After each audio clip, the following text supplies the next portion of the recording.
Good afternoon. This afternoon we're going to go through what a precipitation reaction is. So starting at the very beginning, so I'm just going to write precipitation reaction. So the best way to look at this is to give you an example, and one that springs to mind. There's a test that you can do on the pH of soil. And I don't know if you've ever used universal indicator. So here's my little bottle of universal indicator. If you try and put that onto some soil which is brown, you're not going to see any colour, are you? You could go green, blue, yellow, red, you wouldn't know. So the trick is to add some what's called barium sulfate, which is a white powder, to the soil, which has a neutral pH, but if you mix it with the soil, it enables you to see the colour of the universal indicator to say what the pH of the soil is. That's one technique. Now, barium sulfate is used because it's insoluble. So if I want to make this from a chemical reaction, I've got to find a couple of things that are soluble. So if I have, for example, barium nitrate. Barium has a valency of +2, it's in group 2. Nitrate is a polyatomic ion. You've got to know your polyatomic ions off by heart. Big disadvantage if you don't. Nitrate has a valency of -1, so you need 2 of these to balance out its +2, so barium nitrate. Plus, so we need a supply of sulfate ions, and it's got to be something that's soluble. So sodium sulfate is soluble, and you can check according to the rules. So if I add aqueous means in solution, aqueous solutions of these two together. So if you're imagining a test tube, and into the test tube I've just put some barium nitrate solution, a few drops, 3 drops, and then I've added some sodium sulfate. And once again, very important to have the right formula. So sulfate is a polyatomic ion, you've got to know it off by heart. It is -2 valency, +1, so you need 2 of these to balance out that. So you add this, and a white precipitate falls out.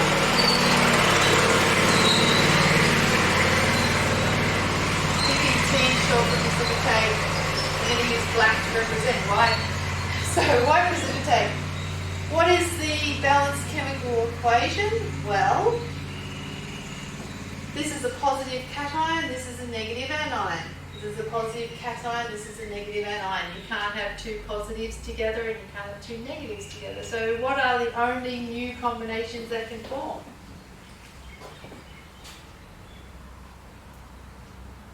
So barium is a positive cation, this is an anion, this is a cation, that's an anion.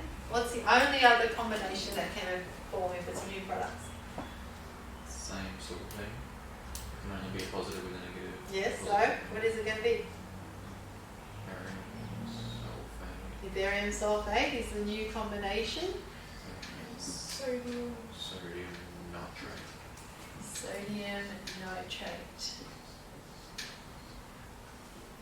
+2 -2, so that's the right formula. +1 -1, so that's the right formula. We have to balance, so we've got 2 sodiums and 2 nitrates, so we put a big 2 here.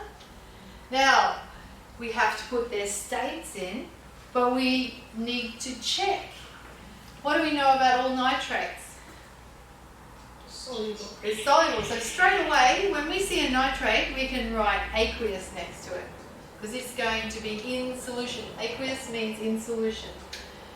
We need to check barium sulfate. So go to your rules of solubility and you have a look. Most sulfates are soluble, but then what does it say? Notable exceptions of barium sulfate. Notable exceptions. So that means, what are we going to put for the state of barium sulfate? Solid. Solid. Yay! solid. And sometimes you might see an arrow going down. What does that mean, do you think? Sinks. It sinks because it is a solid, which is called a precipitate. So this is called a white, I happen to know it's white, you don't need to know the colours, precipitate. And I'm going to just write PPT for short. White precipitate. So if you were doing this in a test tube, you would see looks like water, this looks like water, of course they're not and you wouldn't drink them, but when they're made up as solutions they look like water. You tip them together, a white cloud starts to form and it's heavy, and given 10 minutes or something it falls eventually to the bottom, and that's called the white precipitate. It would be barium sulfate. And what you could do then is filter it out, catch it in filter paper, dry it, and you would have powdered white barium sulfate to add to your soil to do your experiment. So precipitation reactions.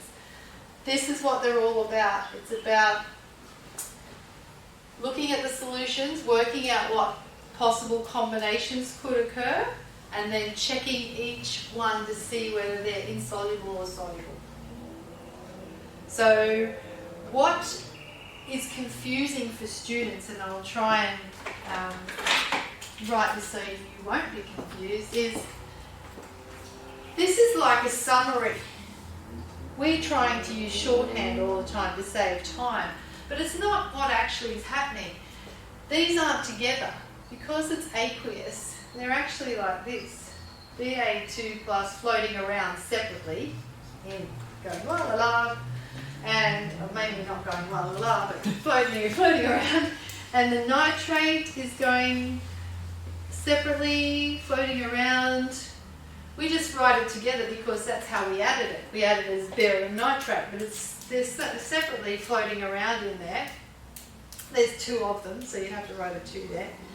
And over here, when it forms, when those two react, oh sorry, I haven't written the other one yet, plus, don't forget the other one, sodium, which is just happily being by itself as well, and sulfate. Now there's two sodiums floating around. That's what's actually there in the ingredients. So if this is confusing, I can understand why it is, because you're thinking, well, why does it form those things? It doesn't actually. What happens is they're all floating around, and when these two are so highly attracted to each other, more than to water, that they get together and fall out and leave the other two happily still separate. But writing sodium nitrate aqueous is the same as writing them separately. It's exactly the same. What that means is they are separate ions floating around. When they're a solid though, they're no longer separate. They're together and they fall out as a compound now. So that should clear up any misconceptions you might have about why they would swap and then they just stay like this.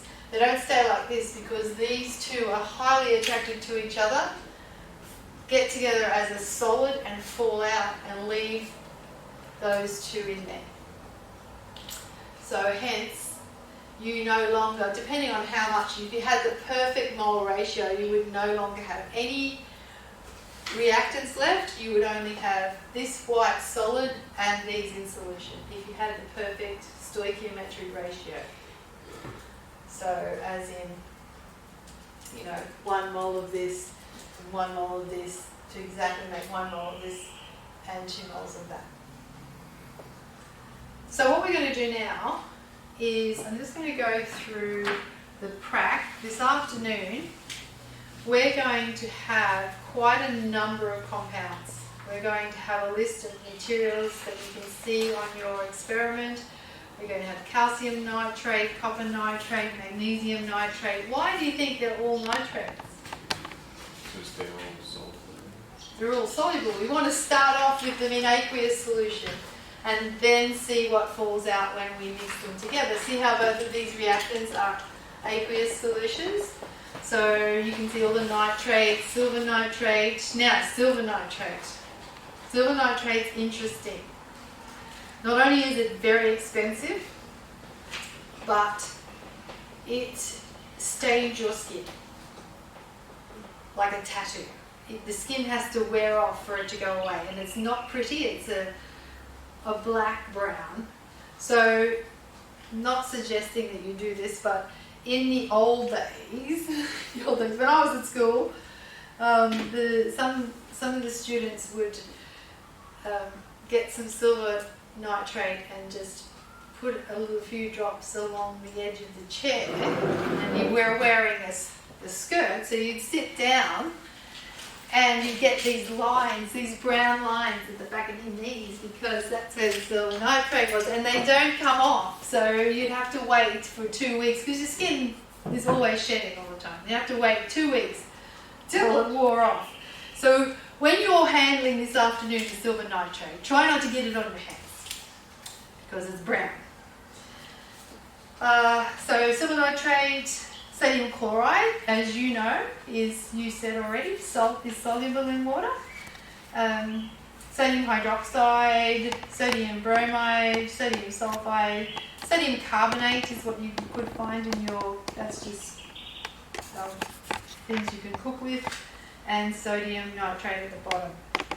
And you have a ceramic tile, and you're just going to follow this table to put various combinations in. You're going to write down whether it forms a precipitate or not. So, in order for us to practice before we go over there's some questions here. The first one says, explain the behaviour of substances that are slightly soluble. So now that I've told you why things fall out, can you have a go at writing an answer? What do you think? Why are things slightly soluble?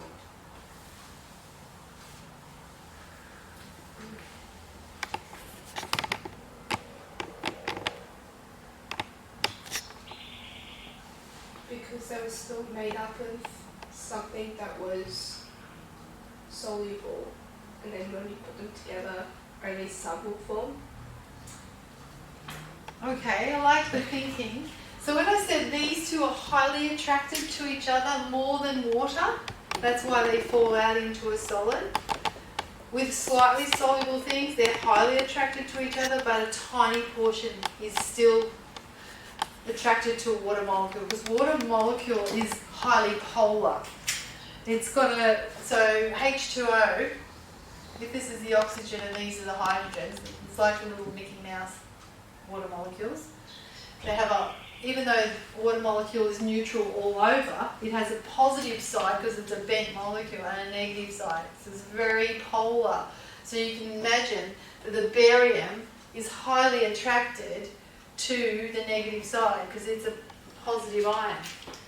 But in the case of barium sulfate, they're more attracted to each other than they are to water. So that's why they fall out completely. If something's slightly soluble, it's slightly attracted to water, but more to itself. So, I know that's difficult to write. Here in the exam flow it says, the equilibrium between the ions in solution and the ions in the solid strongly favours direction of formation of solid. So it's saying there's an equilibrium, a seesaw, but it favours formation of the solid, where part of it remains soluble. Most of it comes out as a solid. Doesn't really say why. But you could definitely say what I've just said. So with something slightly soluble, it's more attracted to the product ions than it is to water. And so the equilibrium of the reaction favours the formation of a precipitate or a solid. So in the case, I'll write what's slightly soluble on our table. What's slightly soluble? I'll write one for you.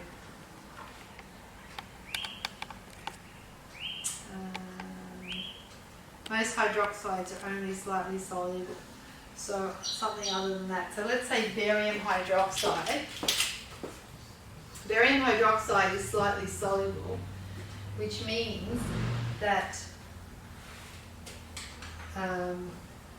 we'll write it like this: Ba2 plus ions, aqueous, plus hydroxide ions, and you have to have two of them because barium is 2 plus hydroxide is minus 1, which is equilibrium.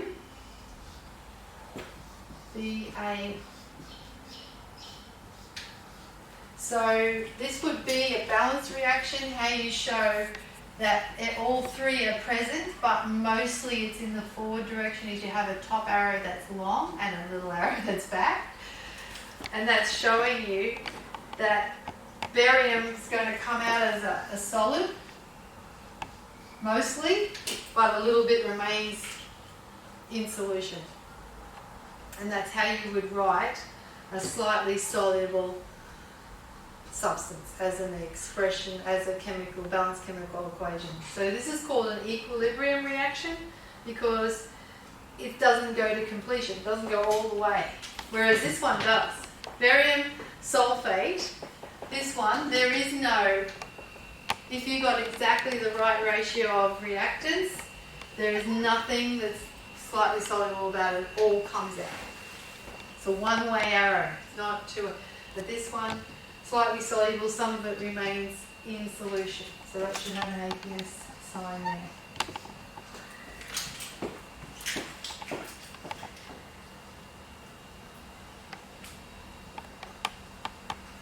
Second question says, explain why cations must also always have an anion attached to them.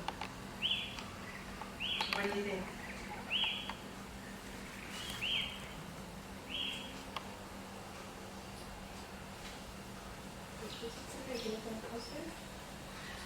Yes, that's right. You cannot, it's very unstable. Barium plus 2 is highly attracted to anything that's going to have a negative charge. So a cation, as soon as it's, unless you isolate it by itself, it's going to be attracted to the nearest negative particle, which is an anion, and that's what a salt is.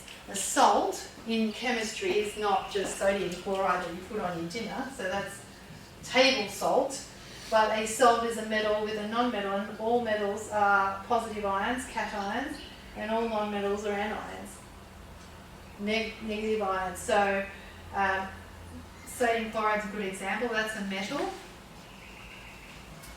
and metals always form cations, which are positive, cations, positive, and this is a non-metal. Non-metals mostly form anions, which are negative. And so when you get a positive cation with an anion, you get what's called an ionic bond. But you know all this, an ionic bond, because ions, cations, anions, ionic bond. It's a force, electrostatic force of attraction.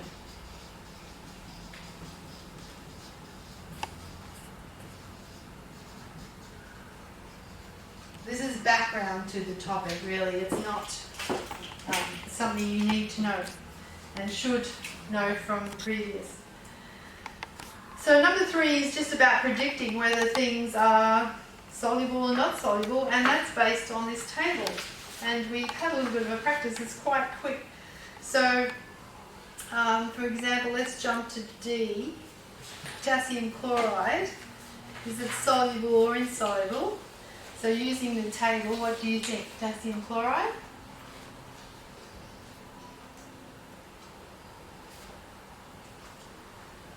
Soluble, because most chloride salts are soluble. That's right, exactly. And it's not one of the exceptions. It's not silver chloride, it's not lead chloride, and it's not mercury chloride. So that's right. But C above, mercury chloride, insoluble because it's one of the exceptions. Barium sulfate, you can see there, you know that one already. So question 4, determine whether the following reactions are precipitation reactions or not. Explain why. So I'm just going to flip this down.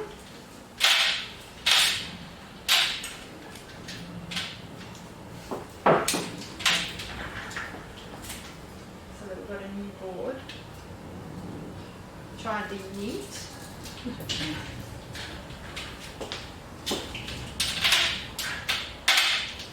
So I've already done one, but let's do another one because they're so much fun, aren't they?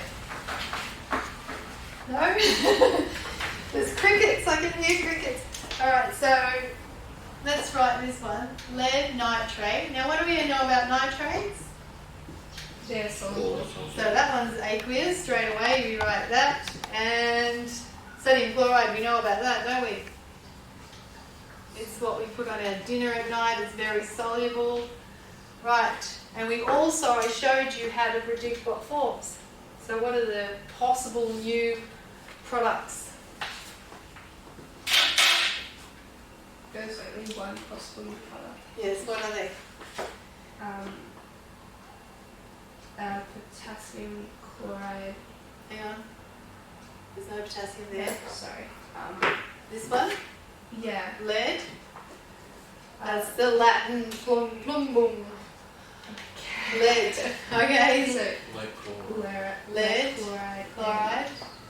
Lead's got a valence. It's one of the ones you have to know off by heart because on the periodic table its position suggests it's +4. It does exist as +4, but the common variety is +2. +2, -1. See, how can you tell from this that it's +2?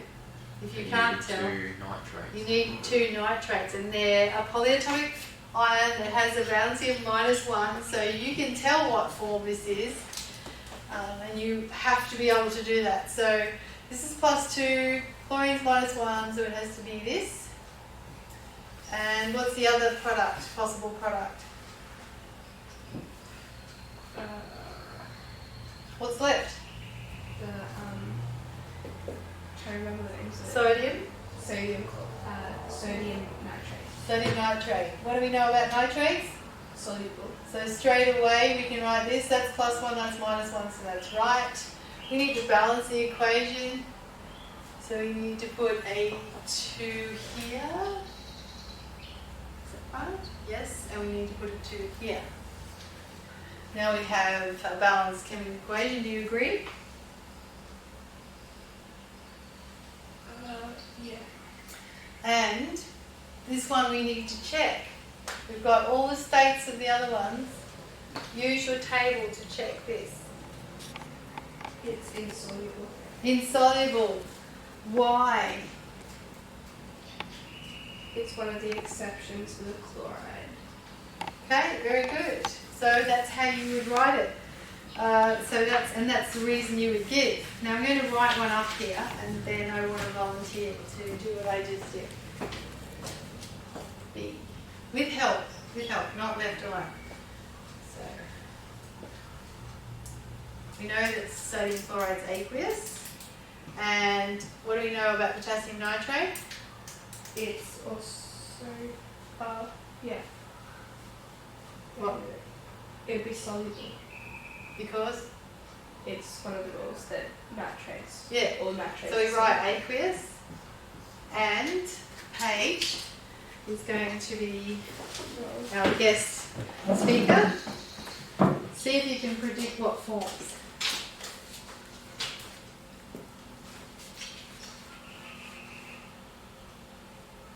Doesn't matter which one, is it? No. No. Okay. Cool.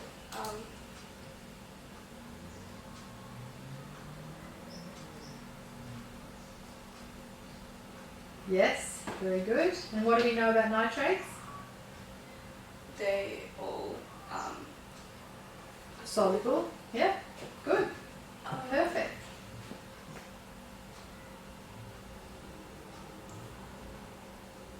I'm not actually sure what the K is. Potassium.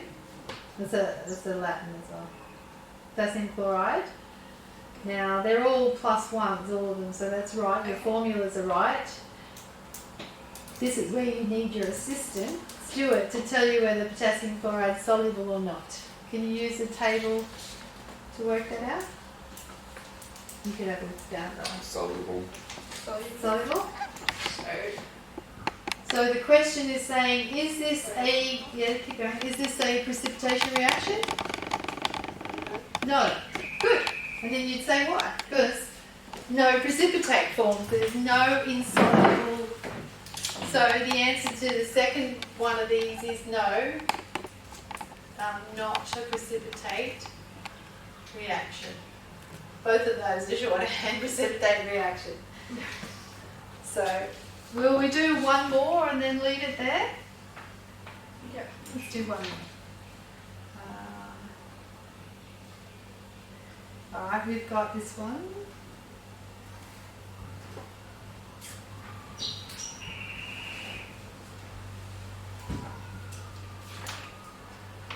I'll do this one right down here. I'm doing it without an order, that's alright.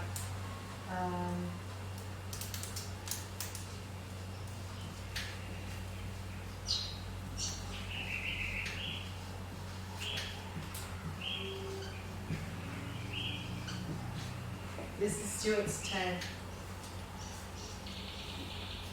Is that alright, Stuart? I'm just writing it down. So what I would like you to do is predict what forms and then put the states in and then tell me whether it's a precipitation reaction or not. And there's a table up here if you want to use that one, or your own, doesn't matter.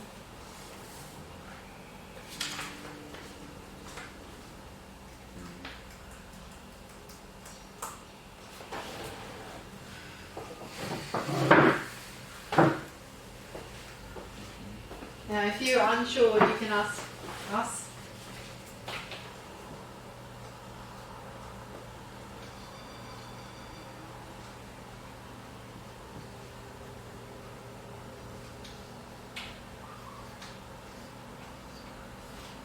Calcium nitrate, yeah. And then you need to, what do you know about nitrate? All soluble. They're all soluble, so you can put the state in there.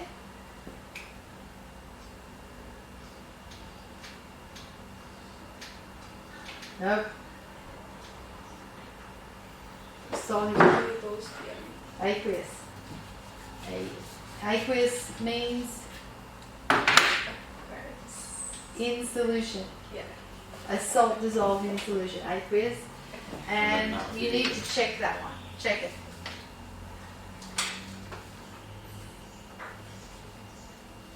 All nitrates are soluble. Yep. Most chlorides are soluble, and all exceptions are still the chloride. So it means it's not soluble, so then you put it's not soluble. You're thinking S stands for soluble. S stands for solid. So which one's going to fall out as a solid? The one that's insoluble. So is silver insoluble? Is silver Yeah, it not is silver insoluble. chloride? Is insoluble. It's going to fall out as a solid. Yeah, that's right. Good. Excellent. So is this a precipitation reaction, this one? Yes. It is. Hooray! And if you do that this afternoon, that's all you've got to do.